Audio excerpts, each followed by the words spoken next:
Ustaz, Alhamdulillah saya telah pun mendirikan salat 5 waktu. Saya tak tinggal sejak daripada akil balik sampai tua bangka ni. Contoh. Hadirin sekalian, dalam rangka kita membina keutuhan kita dengan Allah, maka di sana ada perkataan namanya hasanatul abrar, sayyiatul muqarrabin. Hasanatul abrar, sayyiatul muqarrabin. Baik untuk orang biasa, tapi masih dianggap buruk bagi orang yang ingin mendekatkan diri dengan Allah. Ustaz yakin kita semua ni, maaf cakap, nak jadi orang biasa ataupun orang luar biasa dengan Allah? Orang yang luar biasa dengan Allah. Nak jadi orang biasa-biasa ke ataupun orang yang rapat dengan Allah? Rapat dengan Allah. Maka hasanatul abrar, biasa untuk orang biasa, sayyiatul muqarrabin, tapi dianggap buruk orang yang ingin mendekatkan diri dengan Allah. Ustaz tak faham lah Ustaz. Tak apa, Ustaz pun tak faham ni. Begini, kalaulah kita cekup mak rempit kat luar tu, tanya, Empit, kamu pagi tadi solat subuh ke tidak? Dia kata, oh, saya solat subuh pagi tadi Ustaz. Hadirin, bagi mak rempit, kalau dia boleh solat subuh, Masya Allah, hebat tu. Wara'du wa barqa. Ini mak rempit memang warak punya. Sebab apa? Solat subuh. Taraf kita ni bukan taraf mak rempit. Taraf yang nak mendekatkan dia dengan Allah. Betul kan? Hello. Nah, kok stres sangat ni.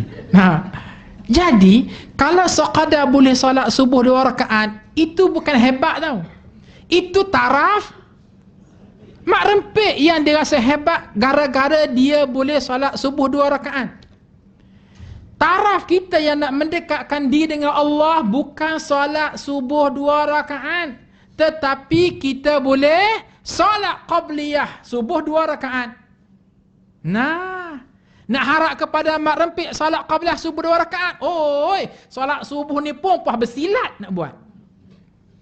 Maka dia tak buat. Kenapa? Padahal dengan aku rempit aku ni hak wajib-wajib je. Adapun yang sunat-sunat itu hasanatul abrar. Itu orang yang nak mendekatkan diri dengan Allah. Maka wajarnya kita, hebat kita bukan pada solat subuh. Hebat kitanya di mana? Pada qabliyah subuh 2 rakaat. Sama juga dengan zuhur nanti. Hebat kita bukan pada solat zuhur 4 rakaat. Itu biasa itu. Itu maaf cakap, itu taraf siapa tu? Pantas beri peluang ni.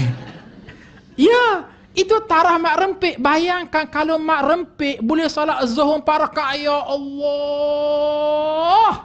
bagi dia soleh, habis-habisan soleh.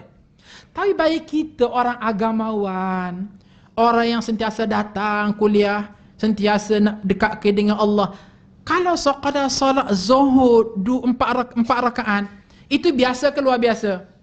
Itu biasa. Yang luar biasa ialah qabliyah zuhur 2 rakaat, ba'diyah zuhur 2 rakaat.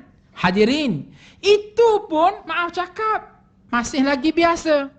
Takkanlah kita nak stereotype daripada dulu sampai sekarang 2 rakaat, 2 rakaat, 2 rakaat, 2 rakaat qabliyah subuh, qabliyah zuhur, ba'diyah zuhur. Upgrade lagi iman kita. Maka yang terbaik berapa rakaat? Nah, tahu tak apa. 4 rakaat sebelum zuhur, 4 rakaat selepas zuhur, 4 rakaat sebelum asar. Masya Allah. Jadi nampak tu ke peningkatan tu. Anak kita pun perasan, suami kita perasan, isteri kita perasan. Abang Haji ni kenapa lah macam mutakhir ni ya? Dulu ya hanya rajin solat zuhur, kemudian duduk 5 tahun ke belakang, Masya Allah tak tinggal qabliyah zuhur dan ba'diyah zuhur 2 rakaat, 2 rakaat. Tapi semenjak datang kuliah Asmaul Husna, semenjak belajar Al-Khaliq ni, makin tebal iman dia. 4 rakaat sebelum zuhur, 4 rakaat selepas zuhur. Tu yang kita nak tu. Sebab apa? Itulah respon daripada kita memahami Al-Khaliq, Allah Tuhan yang mencipta dan menjadikan, Allah afahasibtum annama khalaqnakum abatha.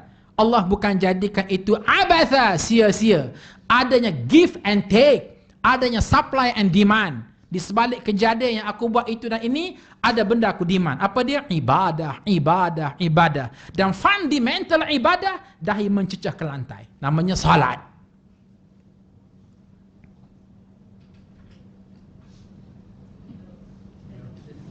Jangan ambil tugas ustaz ya. Pandai nak hello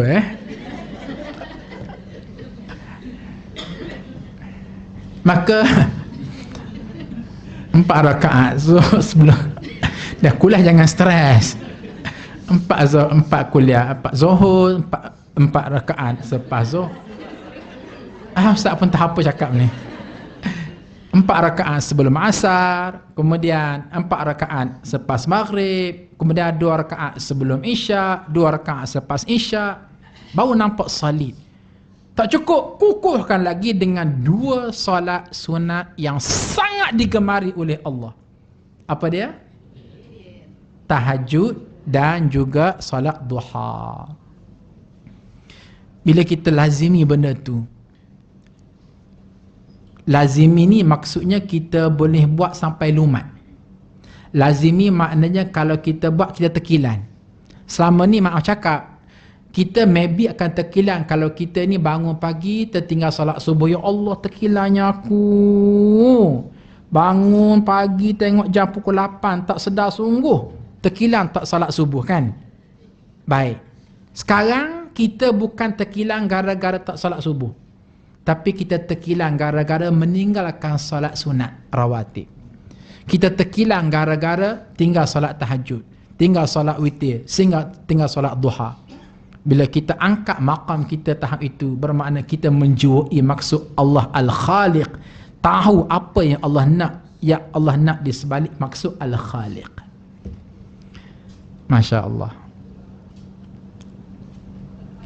Ini kan musim cuti sekolah kan? Maka akan adalah anak-anak kita sekolah menengah, sekolah rendah yang tak pergi sekolah. Maka ingat baik-baik. Bagi ustaz senang saja. Jangan kata anak kita baik, cucu kita baik kalau solat tak cukup 5 waktu. Ni ustaz, cucu saya yang ke-8, ya Allah, baik. Baik orangnya. Solat macam mana? Itulah sekali cukup, sekali tak cukup. Tak baik. Kena agresif lambat solat ni. Terutama sekali lambat kejut solat subuh. Kejut tu biar garang. Ada orang tanya ustaz nak kejut anak setara mana? Kejut anak macam rumah terbakar. Betul. Bayangkan anak kita sedang tidur, rumah terbakar. Macam mana cara kita take attention kejut anak kita? Tu tahu pun tarik terus. Ataupun lautkan suara kita. Angah, bangun Angah, bangun Angah, bangun Angah. Kok tarik-tarik? Tapi kalau kejut cara lembut, rumah terbakar ni, rumah terbakar. Angah, bangunlah Angah, rumah terbakar ni. Nak bangun, bangun. Tak nak bangun, sudah. Akhirnya salam, berentunglah anak kita tu. Ni pun sama juga. Alah, dah pukul 6.30 ni, bangunlah, dah lewat ni. Habis begitu je, kirim salam. Itu bukan cara kita yang menjauhi maksud Al-Khaliq.